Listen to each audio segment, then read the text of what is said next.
তাঁতশাল অসমীয়া সংস্কৃতিৰ এটি আপুৰুগীয়া সম্পদ। ঘৰে ঘৰে জিলিকি থকা এই তাঁতশাল সাম্প্ৰতিক সময়ত এই সমাজ ব্যৱস্থাৰ পৰা হেৰাই যোৱাৰ উপক্ৰম হৈছে। আমি AIN লাইভৰ তৰফৰ পৰা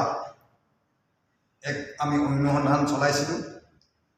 কিছু সংখ্যক গাঁৱলীয়া মহিলাই এতিয়াও সেই পৌৰাণিক তাঁতশালৰ জৰিয়তে তেখেতসকলৰ পৰিয়ালৰ জীৱন ভৰণ পোষণৰ তাগিদাত তাঁতশালৰ সংগ্ৰাম অব্যাহত ৰাখিছে।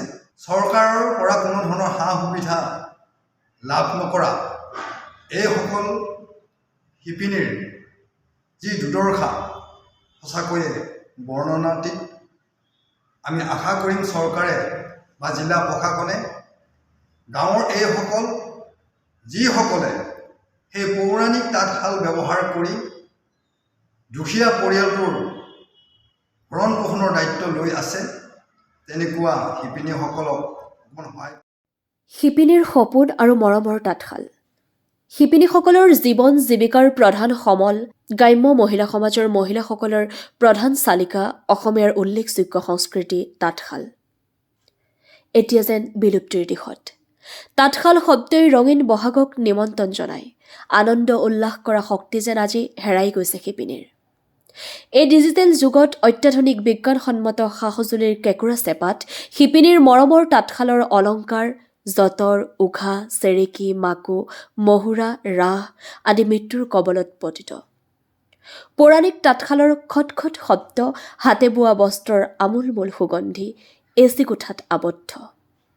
আজি আমি AIN লাইভে দেখুৱাম গ্ৰাম্য সমাজৰ পৰা বিলুপ্তি হ'ব ধৰা তেতিয়াৰ শিপিনীৰ সপোনৰ তাঁতশাল আৰু শিপিনীৰ আৱেগ।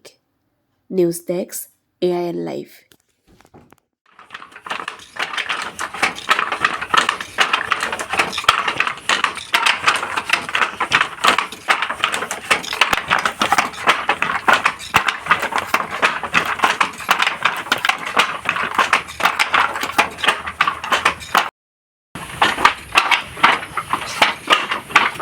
মই তেখেতক সুধিছোঁ যে আপুনি যে এই কাপোৰ বোৱে এইটো কেনেকৈ কি ধৰণে কি কৰে অকণমান ক'ব নেকি?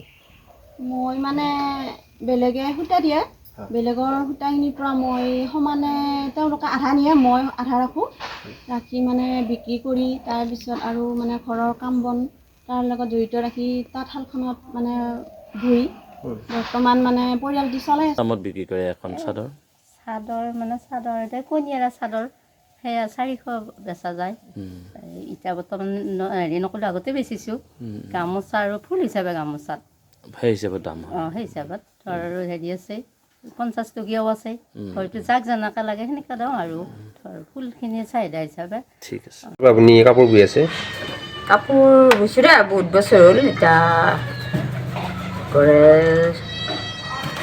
চিয়া দিনতো বৈছিলোঁ বহুত, মাই শিকলা সৰুতে। মোৰ ধৰ পঢ়া শুনা নাই, স্কুলত যাবই নাপালোঁ। মাই অকলশৰীয়া, মাই কিবা কৰি হাজিৰা চাজিৰা কৰি আমাৰ 8টা ভাই ভনী ডাঙৰ দীঘল কৰি মোক কাপোৰ শিকলা। ছোৱালীৰ দিনতো মই বহুত কাপোৰ বলোঁ। এতিয়াতে বিয়া হৈ আহিও অভাৱী মানুহ, কাপোৰ বওঁ। ছোৱালীহঁতৰ কিবা পঢ়া শুনা খৰচত 2-1 বেচোঁ। তাৰপৰা এতিয়া ধৰ দেউতাকো বেমাৰত পৰিল, সৰুৰ বাবে মই ইফালে নিজৰ শাল নাই, আগতেও খুজি আনি বৈছিলোঁ। আকৌ সেইখন শাল নিলে বেলেগে, আকৌ এইখনো এখন বেলেগৰ খুজি আনিছোঁ। আনি পেলাই এনেকৈ এতিয়া বৈ মই চাদৰ বেচোঁ, মেখেলা বেচোঁ, চেট কাপোৰ বেচোঁ, গামোচা বেচোঁ। মোৰ ধৰ বছৰত কিমানখিনি ইনকামৰ হিচাপ নাই, মই খৰচ কৰি থাকোঁ, বেছি থাকোঁ লগাই লগাই। আকৌ গ্ৰাহকগিলা আহিলে কিবাতকৈ বেচোঁ। তাৰপিছত সেয়ে মই শাল সূতা চৰকাৰৰ পৰা একো সুবিধা পোৱা নাই এতিয়ালৈ। কাৰোবাৰ যিটো কাটনা কৰি খাইছোঁ, বৈছোঁ, নিজৰ দেহাটোত কিবা কৰি চলি আছোঁ বেমাৰীটোকো লগত লৈ। কিন্তু আমি শাল সূতাৰ একো সুবিধাবিলাক দেখোন পোৱা নাই। কিন্তু ট্ৰেইনিঙো কৰিছোঁ ইতিমধ্যে। এই মঙলৈত হেৰি কি বুলি কয় এইটো হেৰিত শালৰ কি অফিচ আছিল, তাতে আমি হেৰিও দিছোঁ, শালৰ দৰখাস্তও দিছিলোঁ। তাৰপিছত দেৱানন্দত এটা ট্ৰেইনিং চেণ্টাৰ গৈছি, এই চেণ্টাৰত মই 2 মাহ ট্ৰেইনিং কৰিছোঁ। এটা চিপাঝাৰৰ পৰা কিবা এটা বোৱা কটাৰ হেৰি আহিছে, তাতে কাপোৰ বৈছোঁ। তাৰপিছত বোৱা কটাৰ বৈছোঁ, আকৌ খাৰী বোৰ্ডৰ বৈছোঁ। মই বহুত ধৰণৰ কাপোৰ বহুতত বৈছোঁ, কিন্তু সৰুৰ পৰা মই সুবিধাবিলাক পোৱা নাই।